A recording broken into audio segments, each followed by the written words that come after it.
Ingrid Wolf, the CEO of Matrix Wolf Games. And Ingrid will be talking about working on a game startup in the war zone. Hello, Ingrid. Can you hear us? Hi, can you hear me? Can you see me? Yes, we can. Welcome. Thank you for having me. I'm Ingrid Wolf and I'm currently staying in Kryvyi Rih, my home city in central Ukraine. We have no actual fighting here. It is as far as 100 miles around, although at one point it got as close as 10 miles. Our city lives almost as normal. We have groceries working, pharmacies working. Almost all groceries are available except for a few brands that had their facilities in the affected areas. I see people taking long walks in this fine spring weather and preparing to celebrate Easter as if nothing is happening. But the one thing that still reminds us of the war is the air raid signals. They are totally unpredictable. They may come once, twice, or 6 times a day, and each of them can last between 10 minutes and several hours.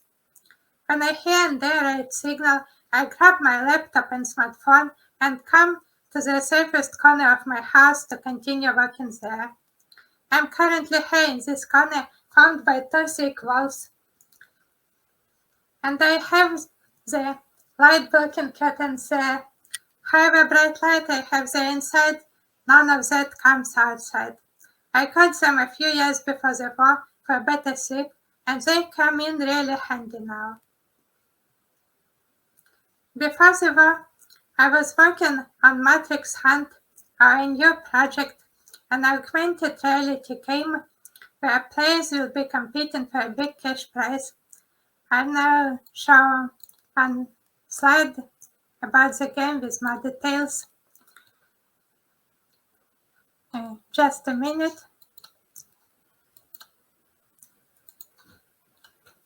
Yeah, that's it. This concept was actually brought forth by Dmitry, a good friend of mine. He shared it with me last December. He was in doubt whether this game was worth working on.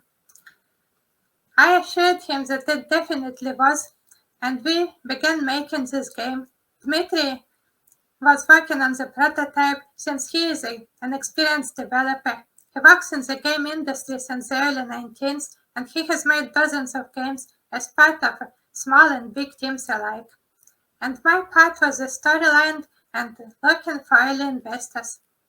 My plan for February 24 was to complete my investor list and to start approaching them with our pitch deck. Also, I was working on another game project as a writer. We were an indie team of four. It was an adult BDSM-themed dating sim, giving equal representation to people of all gender identities and sexual preferences. In this game, you could choose to play a male, female, or non-binary character, to be gay, straight, or bisexual, and with any choices, you got a fully fledged storyline and the unique dates to have fun with. In the morning of February 24, I walk around it as I mostly do. I stayed in a bed for a while without any hurry to get up. I could hear the messages pop in, but I didn't really care. I don't usually check my phone before I complete my morning routines and have breakfast. Then there was a call coming through. It was from my old friend in Russia. We hadn't talked for a while.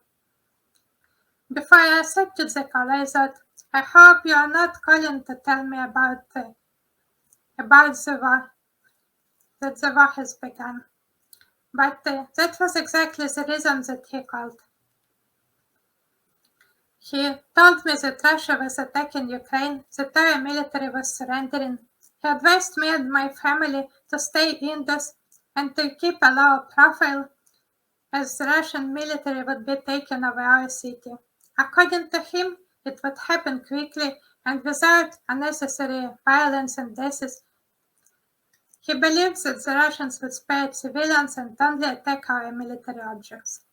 But I didn't really believe this part of his speech. The only thing I believed is that there was actually a war.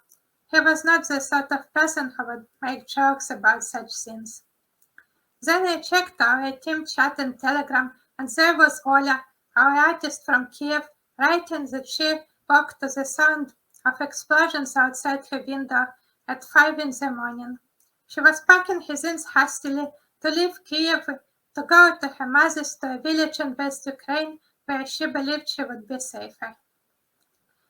I struggled to come up with any words to lift her spirits, to comfort her, but I couldn't find any.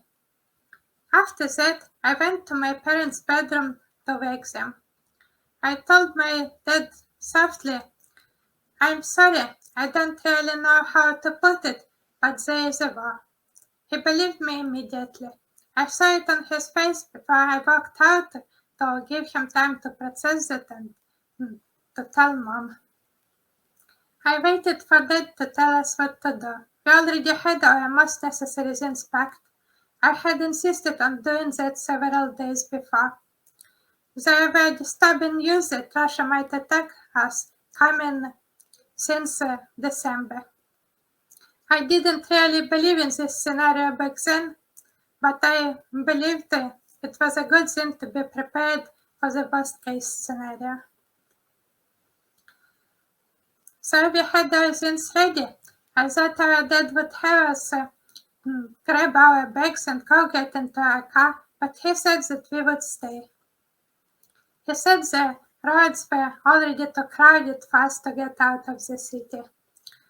So we were to stay home and wait for how the events would unfold. And we stayed. We took the necessary precautions to keep safe. We reinforced all our windows with the sticky tape, and we already had a stock of fresh water and of foods with long shelf life, such as canned meat.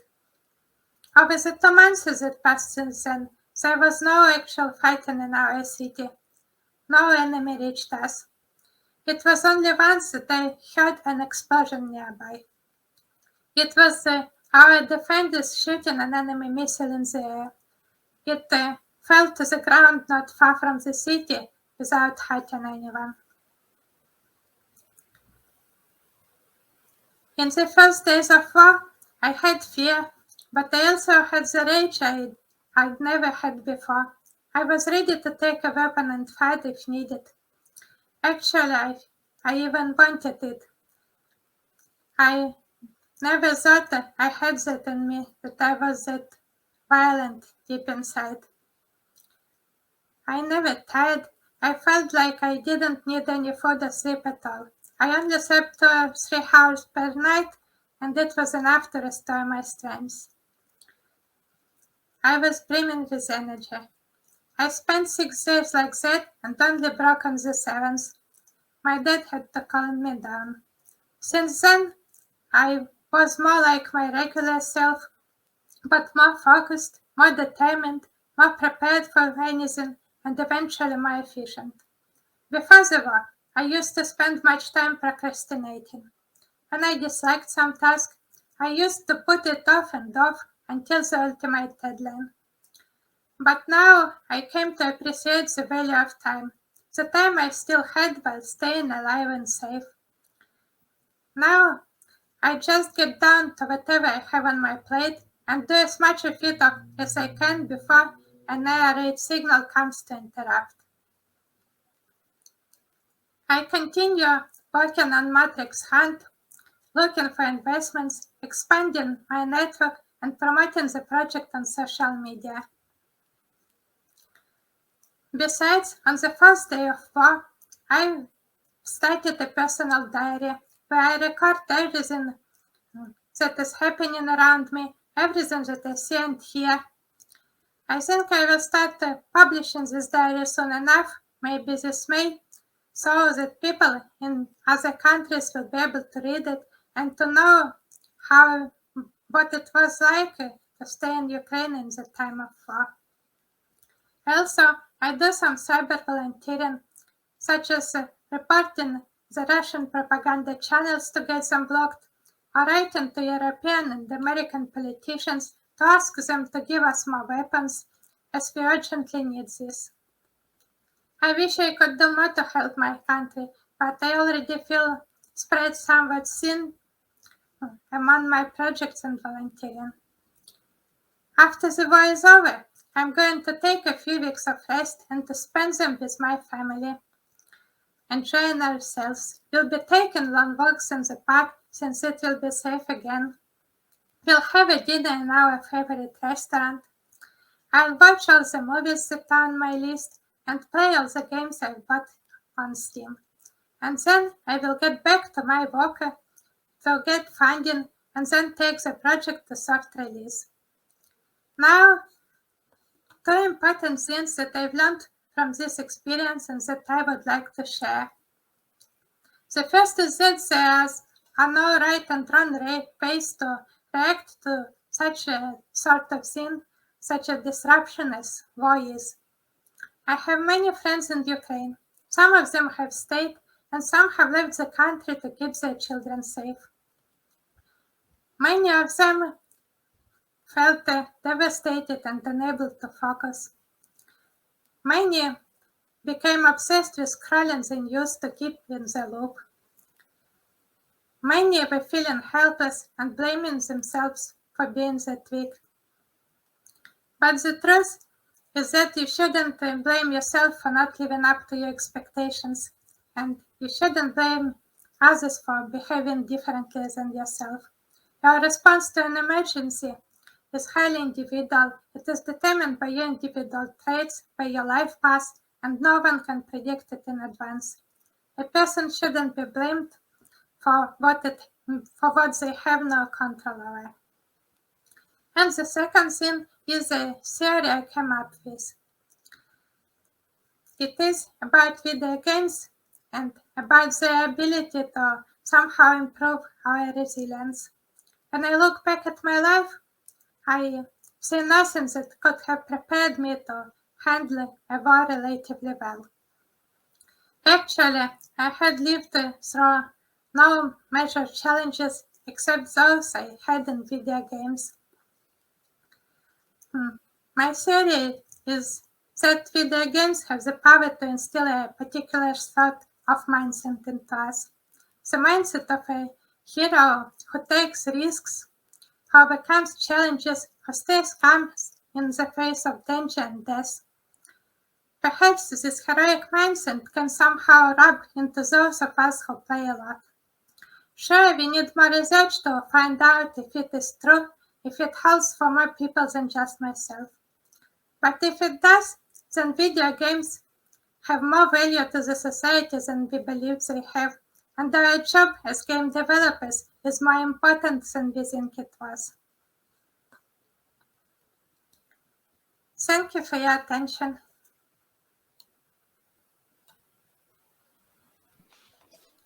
Yeah, thanks a lot, Ingrid, for the talk. Yeah, we actually have like a few questions for you. You've talked about your projects, and are other companies or investors offer you some funding for your projects and for your company to support it somehow? No, we haven't yet negotiated any funding, but I am working on it. Okay, thanks. And can you please specify once again what kind of volunteer work do you personally do or your company does? It is cyber volunteering.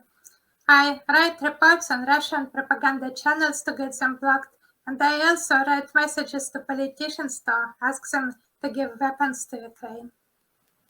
Okay, that's cool. Thanks. Okay, so let me see if we have any more questions for you. What are your plans for the nearest future for the period for the time when the war ends? I will take some rest to spend time with my family, watch the movies, play games, as I don't watch or play anything right now, and then I will get back to my work. Okay, that sounds perfect. Well, I see that probably there aren't many questions left. But guys, if you have any, you can connect to Ingrid here in Pine and ask her anything that you want. Maybe this project or the concept was interesting for you, so feel free to reach out to her. And well, thanks again for joining us and for sharing the story with us. We really enjoyed having you with us today. Thank you for having me. Yeah, okay. Enjoy the rest of your day then. Thanks, you too. Yeah, thank you. Bye bye. Bye.